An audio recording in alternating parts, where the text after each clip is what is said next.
What's up, guys? Today I have the craziest video ever for you. This man has some people's houses and watches. How much do you think you spent on cars within your lifespan? Like 2.5 mil. What's the most money you've ever made in a day, a week, and a month? The most money I ever made in a day was 150,000. In a week, like 650. And the most money I ever made in a month was 2. We are hearing a crazy story that you probably never heard before. This 26-year-old serial entrepreneur that is a multi-millionaire. I really was like iffy on doing day in the lives because I was like, is that something you want to see? But I know when I was coming up on my entrepreneurial journey, I loved day in the life videos. Absolutely loved them. They inspired me, they motivated me, and ultimately they helped get me to where I am today. So I just wanted to take y'all into the life of a 26-year-old that I think is really going to shock you guys. It's a story you probably haven't heard before until today. So stick around. You're not going to want to miss a second of it because I'm telling you, this entire day blew my mind. Let's go.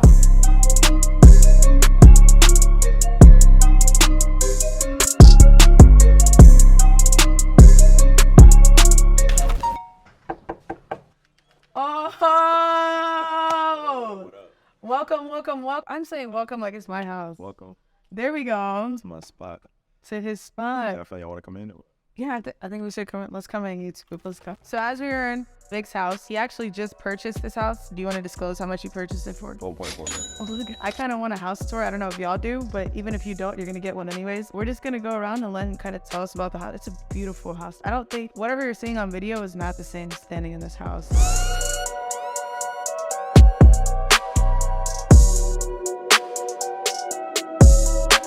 Off our rep is some money. Then we got the pool table. Oh, there's a lake. That's awesome. Blacked-out movie theater. I love blacked-out movie theater. We have random Nerf wars. Whenever somebody has an issue with something, we just we get active. That's how he solves his problems, guys. Yep. This is my office. And guest room. What? This TV? Another guest room. Yeah, I have another guest room down there at the end of the hall. This is my other office. This isn't done yet, clearly. Shout out to my boy JB, Powerhouse Jersey. He has an autographed Jalen Brown. And another guest room. What? You know you don't have to get TVs this big. I need my guests to feel like they're me. The lights, whenever they come on, it looks like a hotel in here. Oh, and he can adjust them. Now that is innovation. Can't really see them because like my clothes are blocking them. I got some more shoes right here. A couple watches. The two-tone Datejust 2s. Buzz down Rolex I got from my manager. Wimbledon 2022, I think. My AP Royal. How much did you say like you have in watches or ears? Like 140. 140. You know, that's some people's houses. This man has some people's houses and watches. Hey, what is your name and what do you do? My name is Victor Madu. I'm a serial entrepreneur. I'm own 16 businesses and I just try to have fun with it. You know, it seems like it's a lot of stress, but You think you're having fun? It's more important to just relax and enjoy the fruits of your labor. How much labor do you think you put in to get that fruit though? I mean, if I had to put it in the most simple terms, like 10 years ago, nobody would want to trade places with me. But like today, now everybody want to trade places with me. So yeah, I mean, a long time ago when I was in college, you know, I was missing the parties. I wasn't up to date with all the games or watching sports and then like that. So I was locked in my apartment for months at a time working on my business. Like just a commonality that I noticed amongst a lot of really successful entrepreneurs is I missed out on parties. I wasn't like drinking, I wasn't smoking, like I wasn't doing anything like that. I was just locked in. But I guess for you, I have to ask, when did the switch come that you were like, I'm not gonna do these things and I'm going to choose a different route? Like what was the switch and what route did you end up taking to get there? I think I was never really interested in like smoking, drinking, partying and things like that. I could kind of like see from an outside perspective, like I would see everybody almost like they're in a trance and I would be like, whoa, like y'all are lost, you know. Ooh,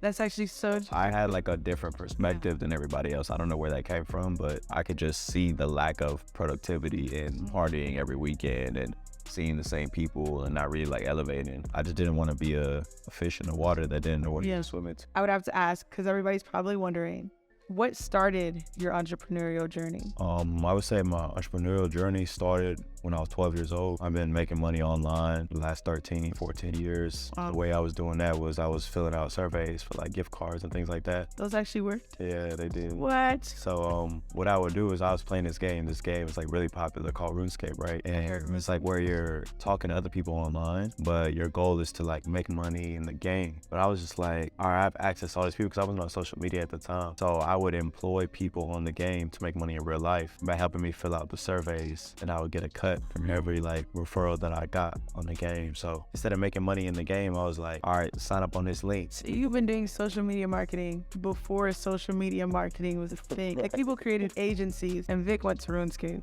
Yeah, pretty much. What? Yeah. And that was at 12 years old. Yeah, I was 12. And then what did you do from there? From there, I mean, I made like $1,000 like the first 2 months I was doing it. And then I bought an Xbox, and my mom was like, where'd you get this money from? At 12 years old. Yeah. So. And I think that's a funny thing because we're Nigerian. So Nigerian parents, like if you ever get money as a kid, they're always like, oh, let me hold it for you. So you're not supposed to actually have money as a kid. So that's funny. So from 12 years old, doing your marketing to be able to buy your Xbox, what happened at 13, 14, 15, 16? All right, so 14 is when I actually moved from Atlanta to Houston. So I'm not necessarily like a Houston native. When I first got here, I didn't really understand fashion because in Atlanta, nobody really cared about like what you were wearing. But you know, when I got here, people were like, you can't wear that. I'm just like, I'm wearing it. What are you gonna do? You know what I mean? So it all started from sneakers. It's like I go on Facebook Marketplace and try to get my money to collect shoes. Once I got into collecting shoes, the way I got into that was I would buy cheap shoes on the Facebook Marketplace, and I learned how to fix them.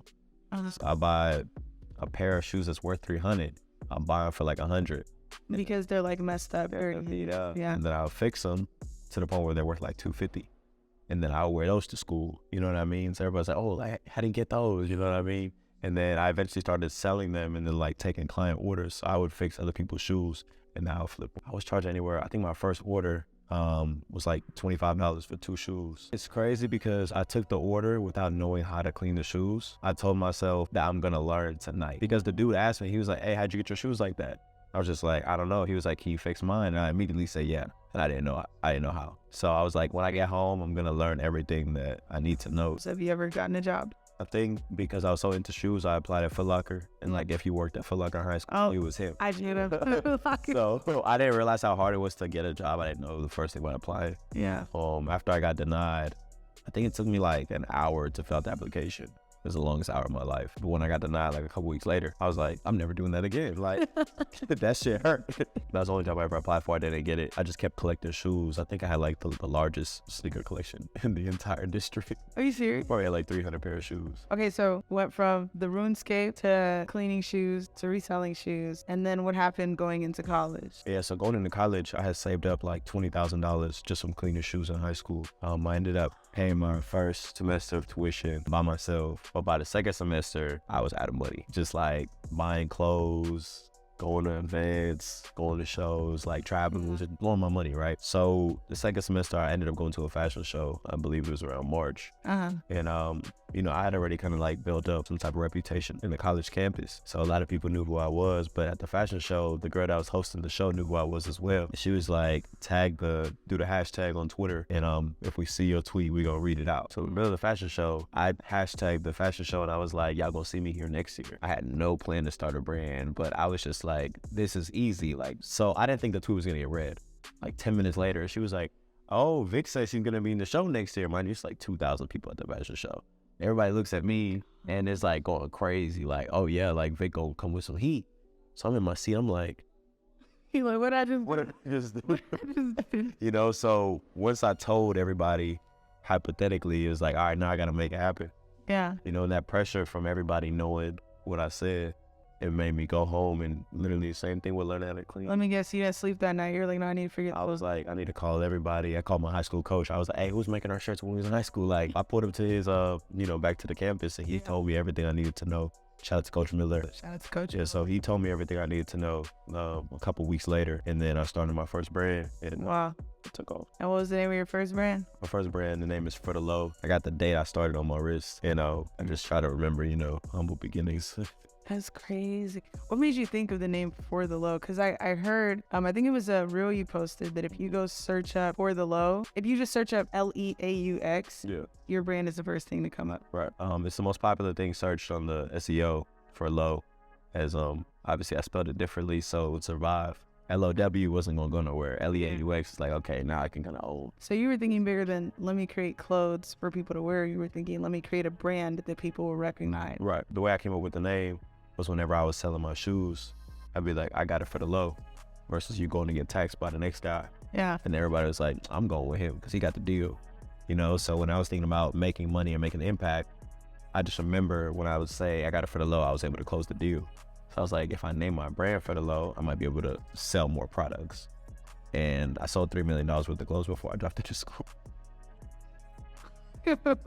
3 million. When did you decide like, okay, it's time to drop out? What made you say I'm gonna wait till I sell $3 million worth of clothes? I wasn't necessarily waiting for a certain amount. It was kind of just like the timing and the resources. I would say 2 years into my engineering degree is when I stopped caring about engineering and cared more about like building my brand and building my reputation. I was in class one day, I think it was like calculus. I had 2 laptops. I had a laptop for like my homework, and then I had a laptop for like the sales and like design. And I was like going back and forth, like studying for the test and then like doing the website edits, then going back to do my homework, then doing the graphic design for my next collection. And then I guess the teacher was just like, what are you doing? I was like, oh, like I'm working on my brand at the same time. And he literally told me to stay after class. And then whenever we had a conversation, he was just like, what do you want to do more? And I was just like, I mean, calculus is cool, but I think I want to take this brand thing serious. And I had talked to my college advisor. I think his name was Charles Fraga. He was the only person who understood the situation because I was depressed. I was clinically depressed. Around that time, I probably make like $50,000 or $60,000 a year From clothes? Right. And that was before I chose to drop out. When you dropped out, one, was there like some nervousness? 2, how did your income scale in terms of the clothing brand? How did your parents take it? I didn't tell them. Why didn't you tell them? I didn't want them to feel like I was distracted in school. They didn't even know about the brand until it was worth millions of dollars. Okay, so from college, you dropped out, what, 2 years into your engineering degree? I was 4.5 years in. Why didn't you just finish? I feel like if I had finished, I would feel compelled to use the degree. I would feel like I had to use it because I had it. This man is the definition of bet on yourself, because I feel like this is where the story starts to take off. So after you dropped out, you're still selling clothes. When did you make the transition that I want to do bigger things or I want to go different places? Like probably like another year after, because I dropped out in 2019 and then we all know COVID. And then whenever COVID happened, I realized that financial education was more important than me selling clothes. So I felt like I needed to create something that people needed. Would want to come back to, people that benefit off from. Right. So that's when I started teaching about Turo, like Turo, Airbnb, and different things like that, so people can make money while they're at home. That's when I kind of dove into public education, where it came to making groups. We're like, okay, we're going to teach about Turo, we're going to teach about Airbnb, vending machines, ATMs, just petty ways for people to make money during the pandemic. A lot of people were getting stimulus checks and not knowing what to do with them. I felt like I had enough investment experience to give people some type of option. You know, people felt like they didn't have no option. I feel like that attracted a lot of attention, where we were able to actually provide the knowledge and package it and sell it. And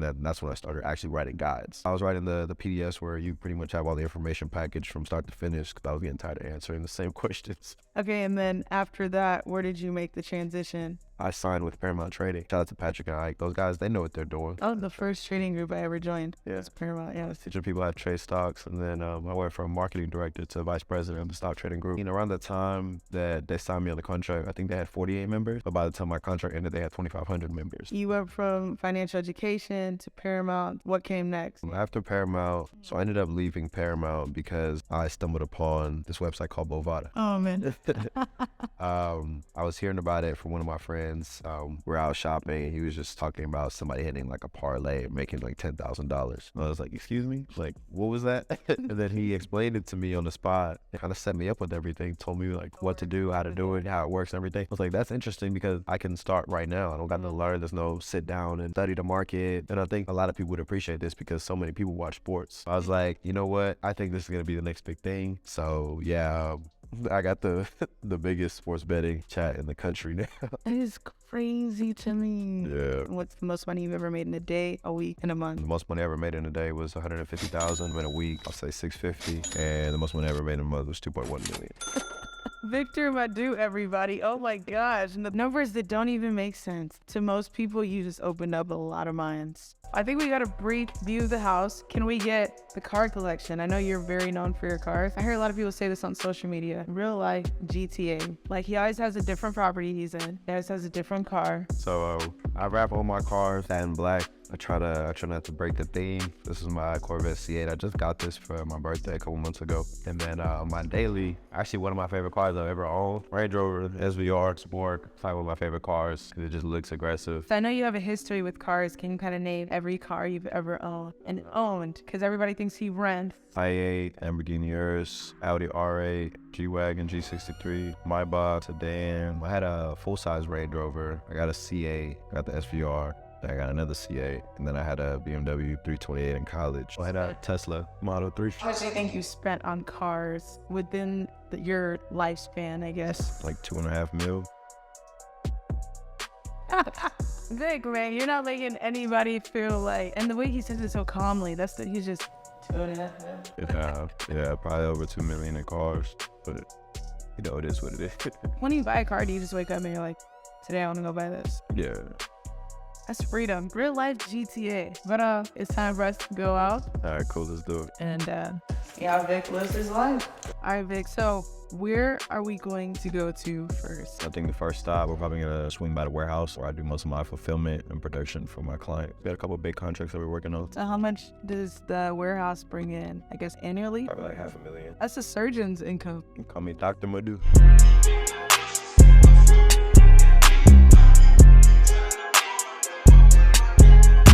All right, we're at the warehouse. This is where Vic says that he does over $500,000 every single year, helping people fulfill their clothing, their products, whatever it is. So basically, you want to create a clothing brand because you were inspired by For the Low. You can do that, and he will actually help you be able to create it, help you be able to ship it out. I mean, talk about a one-stop shop. Am I right? Yeah, so this is the operating space where one of my clients. You do RDC? Yeah, I do all their merch. Couple athletes, entertainers, and other entrepreneurs that start their brands. They usually leave their stuff here with me and my team so we can handle it. But yeah, I mean, my guys are off today. Obviously, there's no hustle and bustle going on. But how did you automate it? Purchase space and then taught everybody what they need to know about the process of fulfilling all the orders and things like that. So what's your turnaround time? Because I know a lot of people's issues with clothing brands. They'll do a launch and then they're ordering from overseas, and that could take upwards of 30 to 60 days just to get stuff in before they can even start shipping. So what is y'all's kind of process on that? So I also help them manage releases. So we do pre-order releases, and sometimes we have the inventory on hand already. And if we have it on hand, we take anywhere from 3 to 5 business days. But if we don't, then obviously we let the customers know, hey, look, we're looking at a 4 to 6 wait.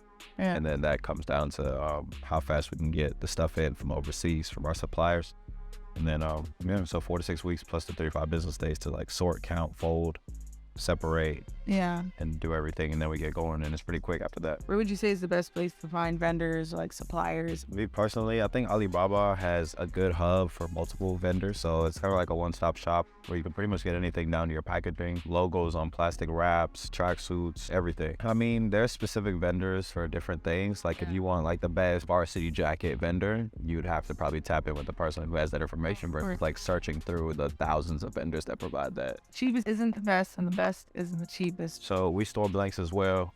Obviously, if somebody says, we need 10,000 shirts, if we do big contracts with sports team, we did the Astros World Series, we do Final Four, we do everything.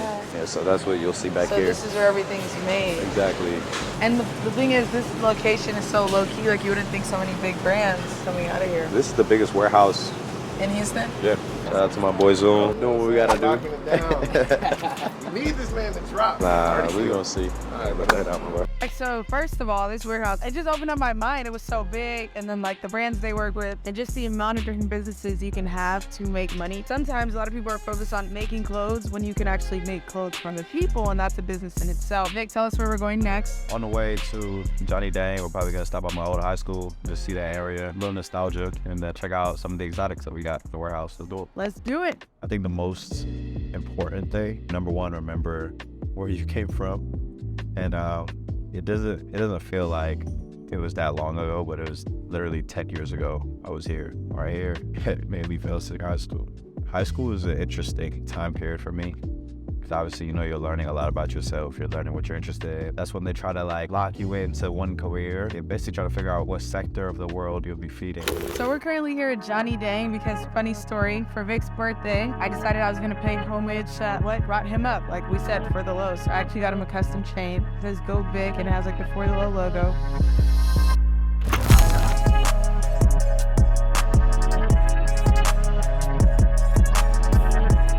We got the cash for cash. So Vic, when you're thinking of what to wear, what's your favorite color to go to? Black for sure. As a sneakerhead, what is your favorite Jordan number? Oh, that's a good one. Have to go with 1s, 3s, and 4s. Okay, so I haven't bought anything in who knows how long. It's Melly's frugal, she doesn't like spending money, but in honor of you today, I want you to pick out any pair of shoe in here, and I have to take it in my car. Oh, this is gonna be fun. It just depends. It gotta be something that you don't have.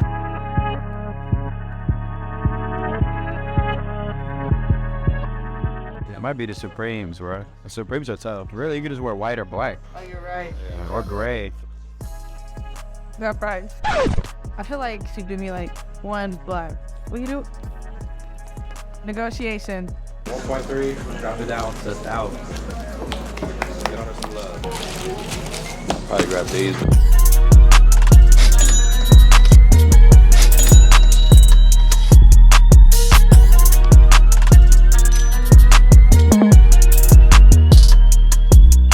All right, Vic, tell us where we're at. You're looking at Luxo Exotic, one of the hottest exotic car rentals in Houston. We got anything and everything you could think of. Really, y'all finna see right now.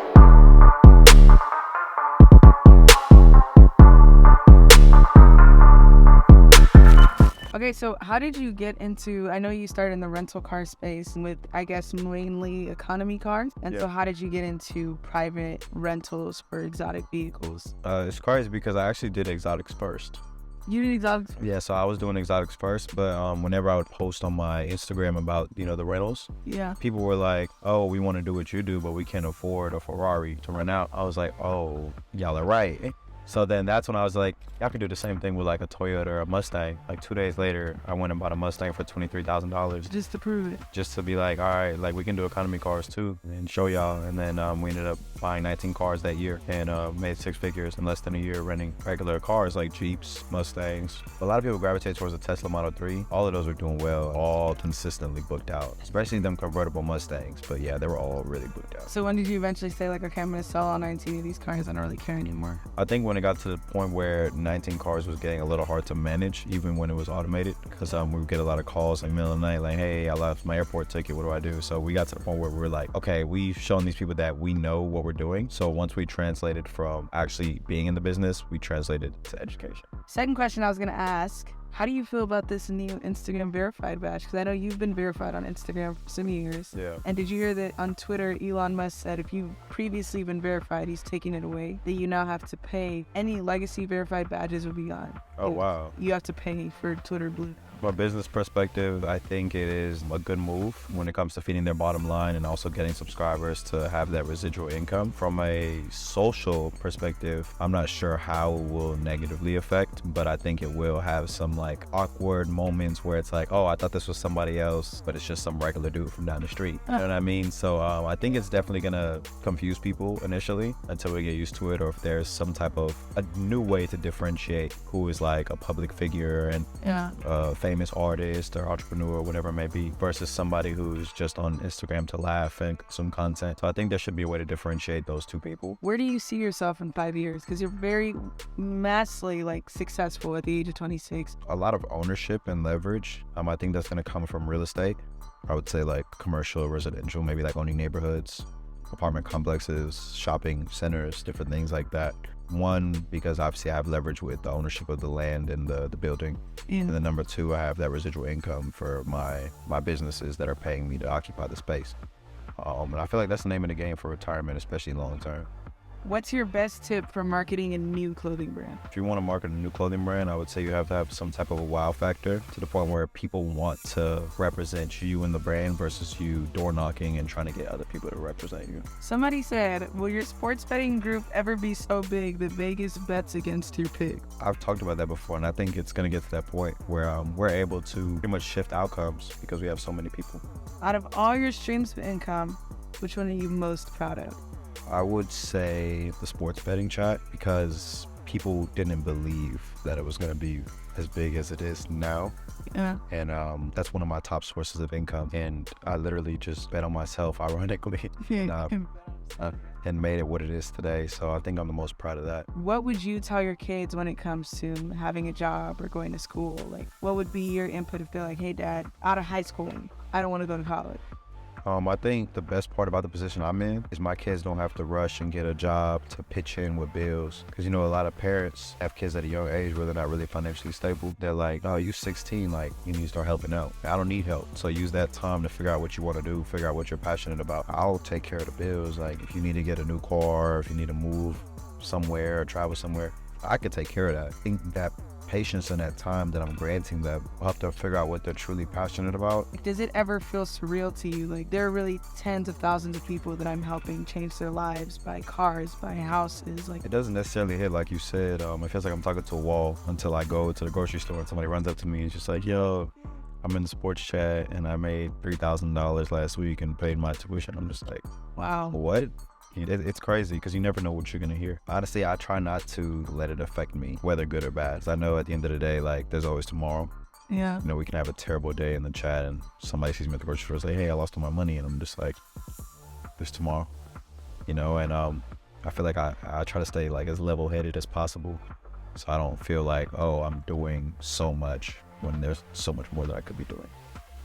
How did you start to realize the science behind sports betting? How did you start to figure out there's a science? Losing a lot of money will have digging deep. After I kept losing with picks that seemed like no-brainers, I was like, nah, it has to be something like deeper than this. There's a lot that goes into it for the most part. It's not always like that. There's several different layers and things that we go through as far as confirmations. Before we drop a single pick, it takes about 30 to 45 minutes before we even make one pick, and that can be scrapped. And you also send some. Yeah, probably spend about 3 or 4 hours a day studying and sending picks to the confirmation, and whatever survives the funnel is what we give to our members. And honestly, there's like 10 plus layers of confirmation for each pick. There's really science. Yep. You got to make a course on it.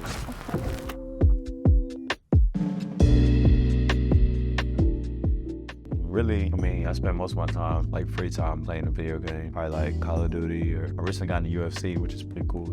But yeah, that's what I be doing. I be chilling. Personally, I didn't really play video games while I was working on my businesses, and I think it's a luxury. So I don't think you should be playing video games if you're not getting paid to play video games until you make enough money or you're financially stable. Then your free time you could occupy with playing video game. This is me personally, though. So Vic, I know that we toured your entire life today. I know a lot of people probably see you spending money, they see you make money, but I guess a lot of people also want to know how you manage your money. Can you give us an insight into some of your investments? Well, to speak on some of my investments, most things that I've done have brought me passive income and also gave me like different connects with different people. So one of my most recent investments was acquiring a ownership position at Finish Your Champagne. That's FYC Houston. It's like a nightclub / lounge. I've been tasked with being able to grow the company and get more people to come through, and also, be open more days a week to obviously increase the revenue. Another thing is I've been buying properties aggressively in Houston because Houston is an up-and-coming place and a lot of people travel here. I feel like Airbnb is going to be really lucrative in the long term, but I think it just makes sense to have as many investments as possible when it comes down to making money, because a lot of people, they make fast money, but they don't know how to turn the fast money into long money. So what about like your stock portfolio? Do you believe in crypto? Me personally, crypto is a good investment. It's not investment advice. Certain cryptos are going to be good investments, especially with the way the economy is going. A lot of people shying away from the value of the US dollar. So I think the next thing might be like Bitcoin or Ethereum. Stocks are cool. The economy is kind of flat right now, so it's not really much room for growth unless you are buying puts or shorting companies. And unless you're trading options, then you'll probably be able to make money. But I don't have the time to watch the chart as much as an options trader. I'm more of like long-term investor. So it's not as lucrative, but it's safer because I'm more inclined to like spend my time doing other things versus waking up and looking at TAs and. What time do you wake up? It just depends. I usually stay up until like 4 or 5 in the morning, find a lot of peace at night when nobody's like bothering me, texting me. And that's when I play video games, study sports picks, or handle some admin work. Lastly, because I know you said that a lot of people make money and don't know what to do with it. So have you kind of given vehicles for the people in your sports betting group who are making a ton of money to find things to invest in? Yeah, so my main thing about the sports betting chat is I also attach the other chats to them. So you can not only bet money on sports and win, but then you can transfer that money into like maybe the stocks group that we have, or learning how to make money off vending machines or Turo. And they're all kind of intertwined in a sense. So you could transfer your funds over and create 6, 7 sources of income off just one that you initially planned on. Amazing. I think one thing you learned about Vic today, maybe two, is that he's a risk taker. He absolutely does not care what anyone else has going on.